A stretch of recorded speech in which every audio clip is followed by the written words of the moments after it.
Testing 1 2, testing 1 2.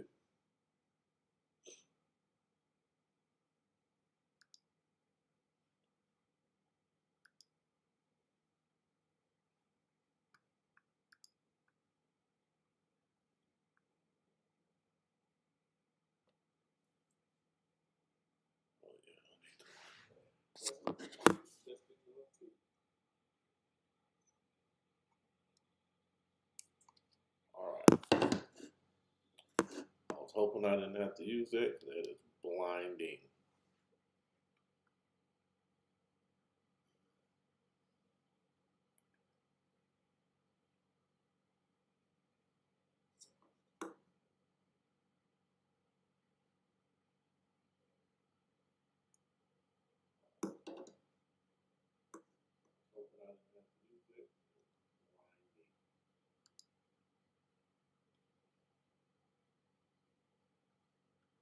All right, what's up, everybody? Supreme Decisions here, and tonight, actually, this morning, we're going to talk about something that I've heard a few times and came across, and I was wondering, hell, maybe you guys didn't know because I actually put up a lot of stuff that most people don't readily know, but it's a term that you may want to hear and understand how and why it may affect you. It's part of a strategy that you may have to use when you're doing your scouting on the prosecutors or even attorneys that are going against you in certain cases. Now, it's a legal text in legal context. The term true believer is typically refers to someone, usually a prosecutor, law enforcement officer, or a judge, who is unshakably convinced of a defendant's guilt or the righteousness of their cause, regardless of evidence to the contrary or procedural fairness. Now, I love the fact that the context is placed in there, and it uses the word usually. Now, the reason why I'm cool with usually is because I'm a true believer. I believe that police officers aren't trained very well. And that is reinforced by the 6 weeks training that they're receiving. That's reinforced by them not going to law school for 7 years. That's reinforced by Supreme Court decisions that state that IQs above 104 are generally not hired. Why? Because those are the people that ask questions instead of actually just doing what they're told. They're not the people I refer to as trained attack dogs. Because you very rarely hear me talk about a federal agent that's a trained attack dog. And it's also very rare that you also hear about a federal agent having a shootout or shooting someone that they're coming in contact with. And I don't think most prosecutors or even attorneys know law.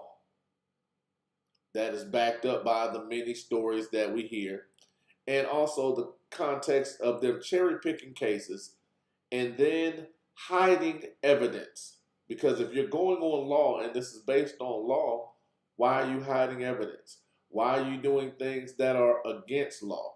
Why are you doing anything that is contrary to truth and fairness if it's about law? So again, I'm convinced that 90% of what happens isn't legal and isn't lawful, which is why 80% of people that are incarcerated in our current jailing system is because they can't make bail. Not because they're guilty of a crime. And yes, I said 80%.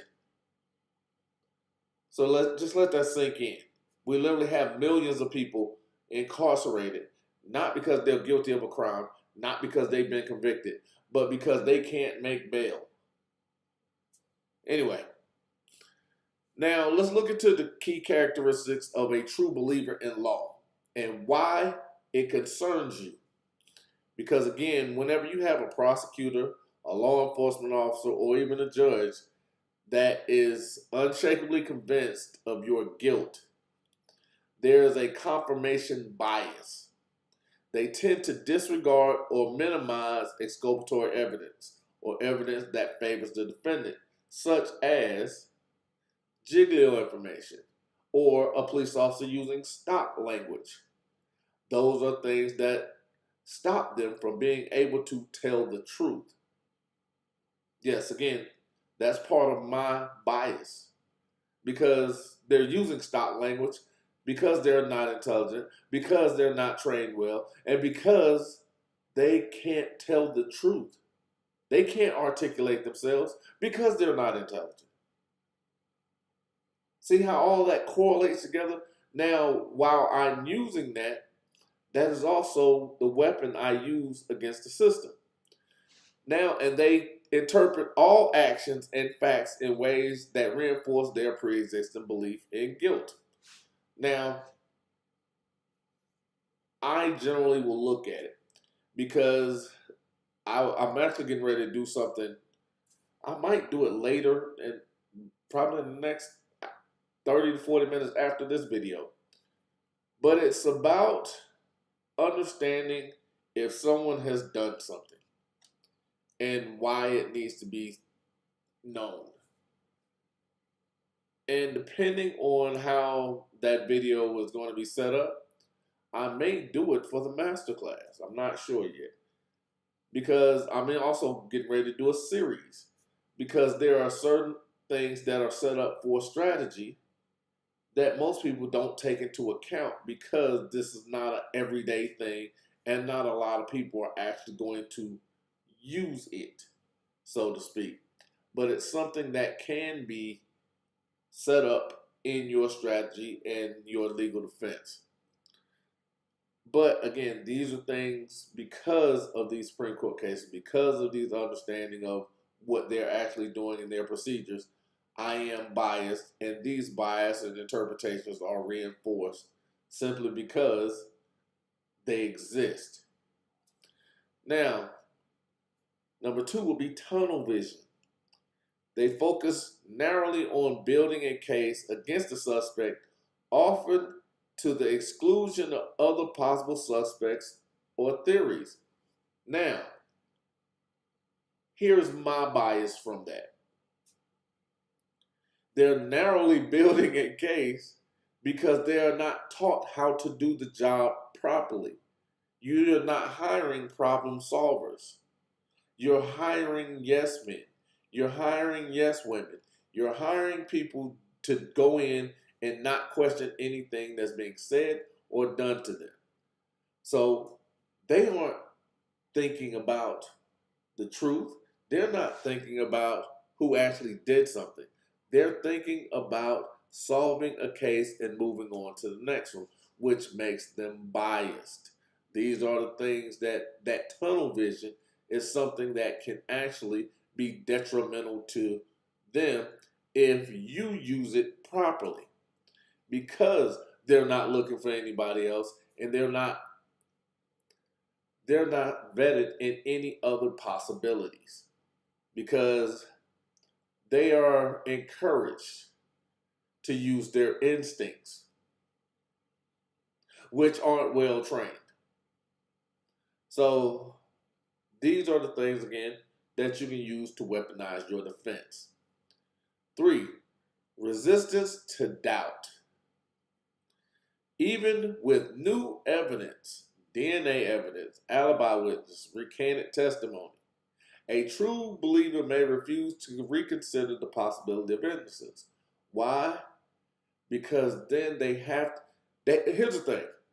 They then have to go into human nature. Because I always tell people, the reason why the state makes it so difficult if you are convicted, if for whatever reason you're convicted, they are slow to do anything about it because it goes into the human nature of having to apologize and admit they were wrong. I'm going to say that one more time. It goes into the human nature of forcing them to apologize and say they were wrong. They did something wrong, and it changes their thought pattern. By doing this, this is the one thing that again, my channel is for, because I constantly speak about how and why most people do not understand or don't accept my channel. They rather actually, it's because it's funny to me, they rather call me names instead of actually saying, what you just said was wrong. Or they'll actually put something in the comments that I'm not even talking about, which is amazing to me. Because they'll show you how smart they are and not actually reinforce what they're talking about, or even be speaking about the context or topic I'm speaking about. And here's my favorite. They'll say I'm wrong and then reiterate exactly what I said in the video. That is my favorite one. But the whole thing is, it's forcing someone, because if you accept what I'm saying, you then have to accept that what you've been taught your entire life is contrary to what I am showing you. And I'm cool with that, because it rewires your brain whenever you're listening to me. Whenever you're actually paying attention to what's being presented to you by me, you are actually here because you see the world differently. And that is a good thing. So when that doubt comes in, the reason they refuse it is because they don't want to admit that they were wrong. And in order for them to actually see the evidence properly, they have to reconsider their entire world view. Now, here's another one of my favorite and the most obvious. Overzealous prosecution or policing. A true believer may cut legal or ethical corners, believing the ends, a conviction, justifies the means. Now, this is why I told you I was going to start also doing bad prosecutor, bad defense attorney, along with bad police officer. We can throw in a couple of bad judges. Now, but here's the thing. This is where the overzealous prosecution and policing comes from. You look at, I want to say it was a young man down in South Georgia. I can't remember it right offhand.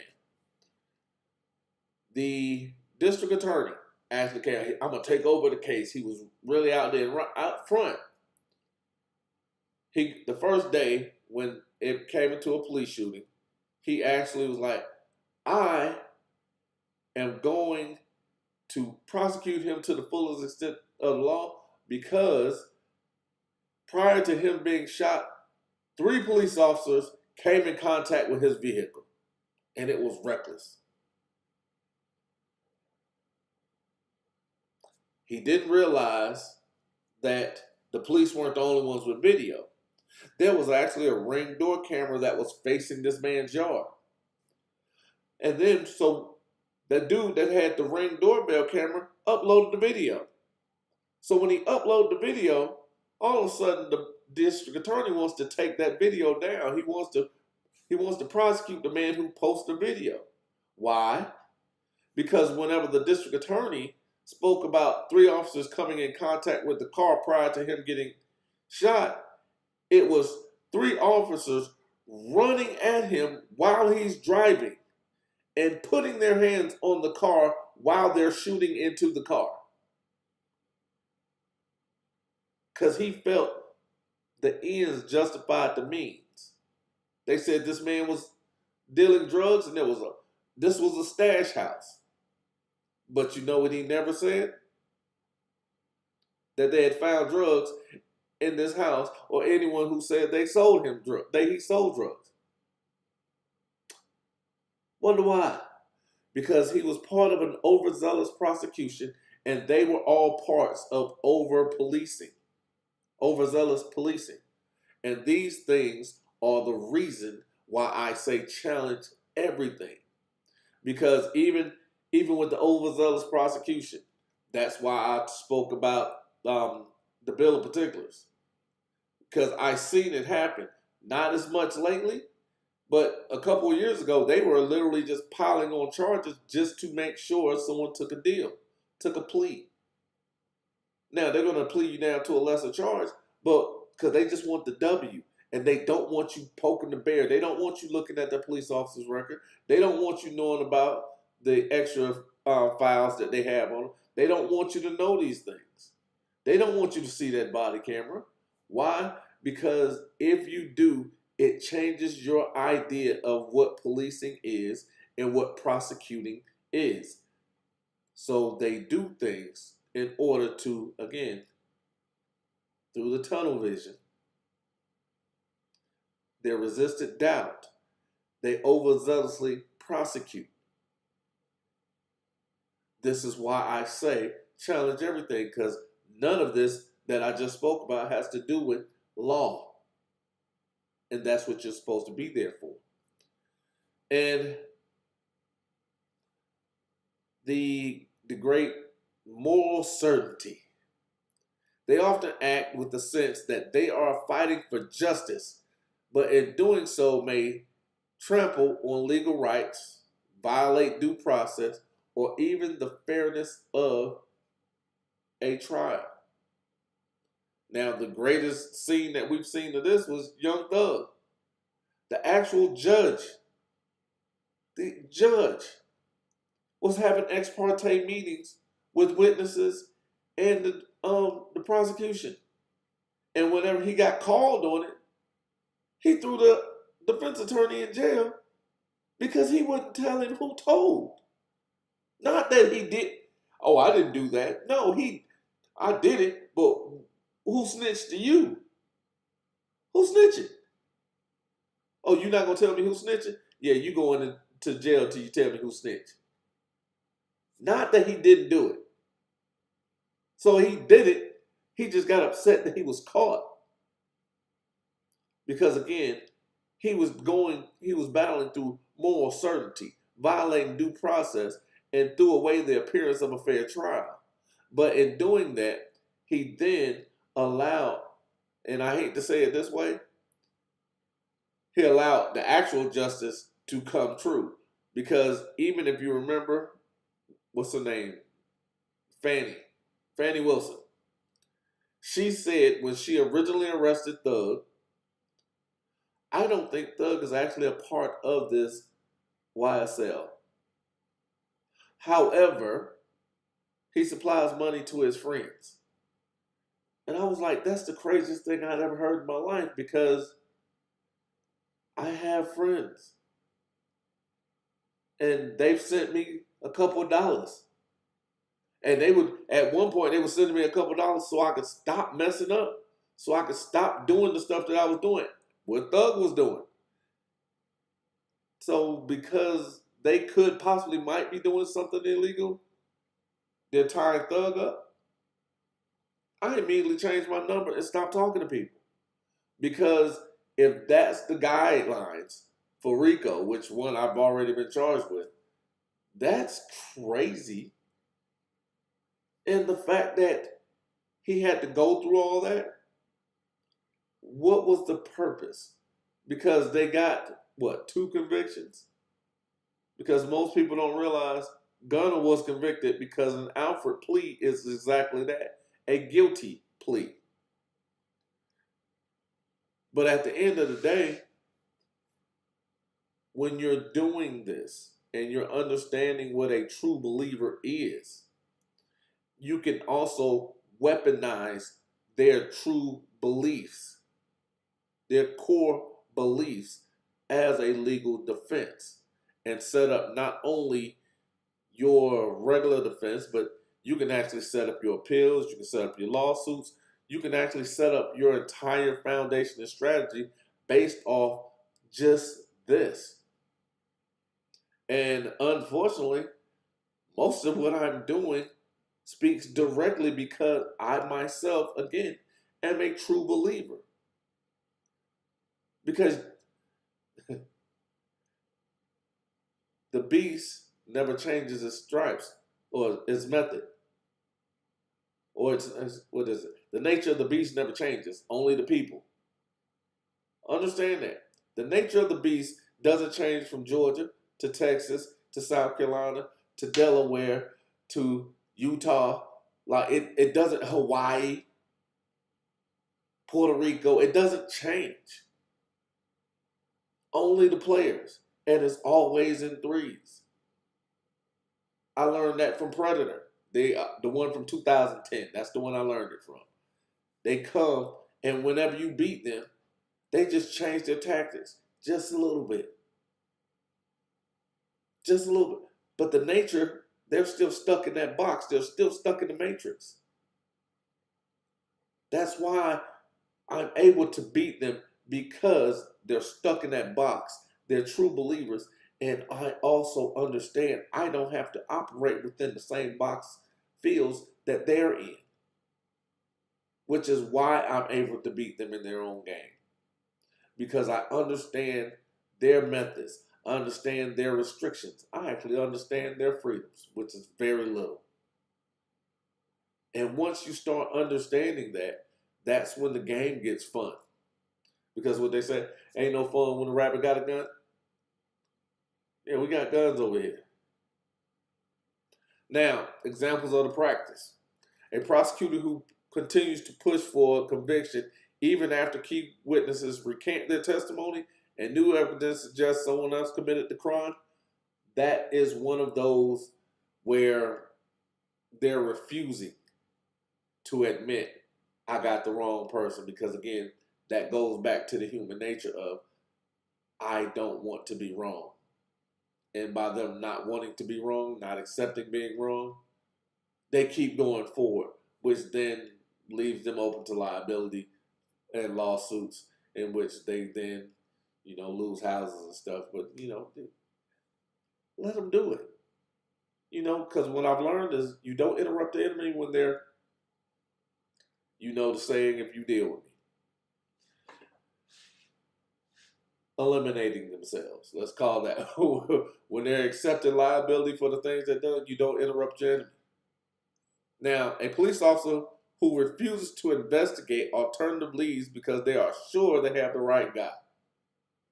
I'm going to say that one more time. Police officers who refuse to investigate alternative leads because they are sure they have the right guy. Now, give you 37,000 examples of this.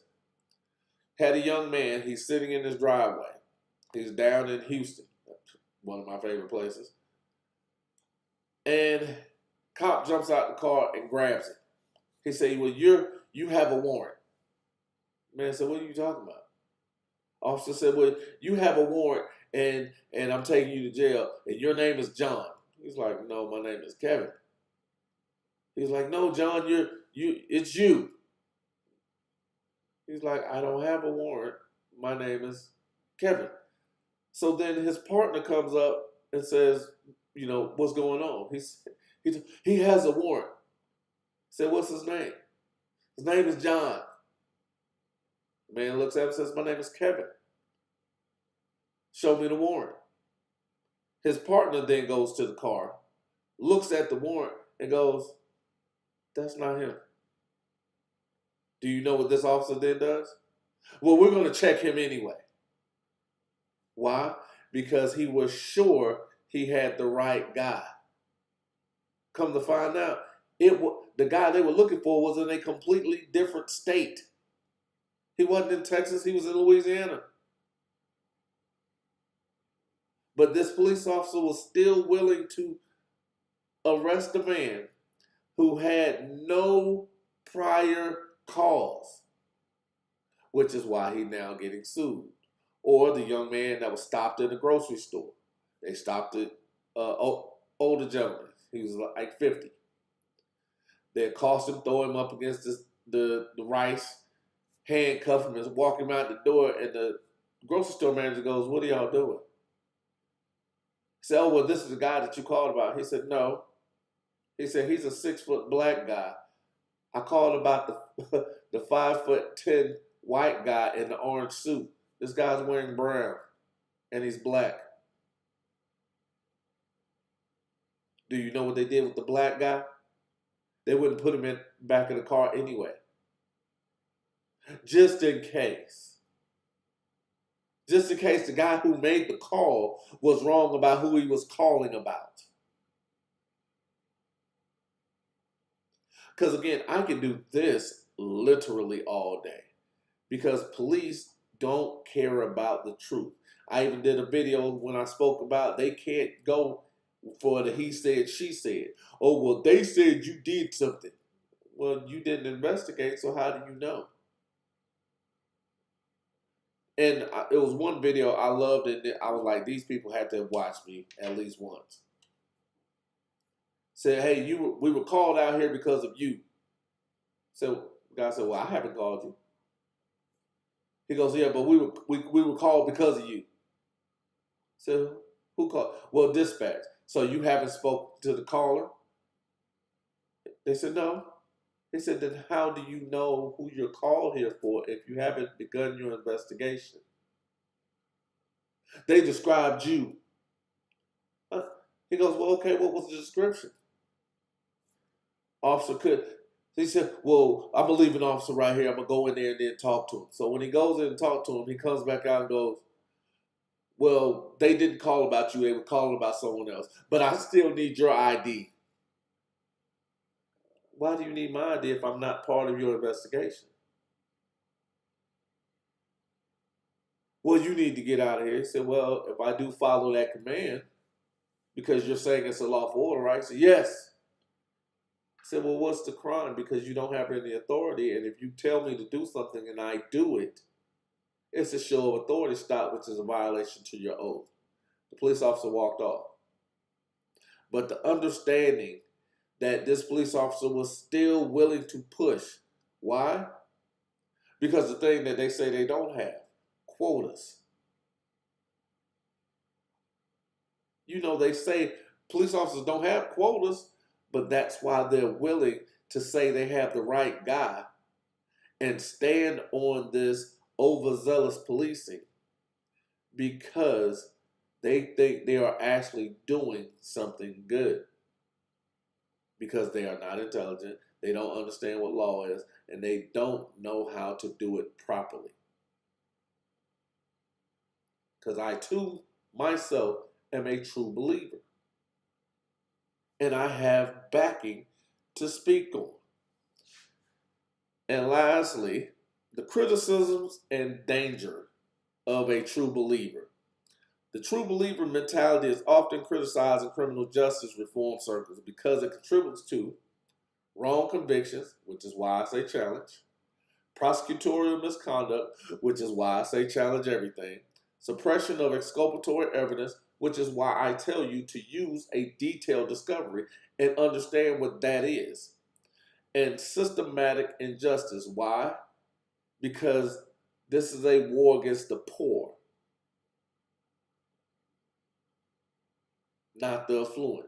If you have money to actually fight, they don't want to really deal with you.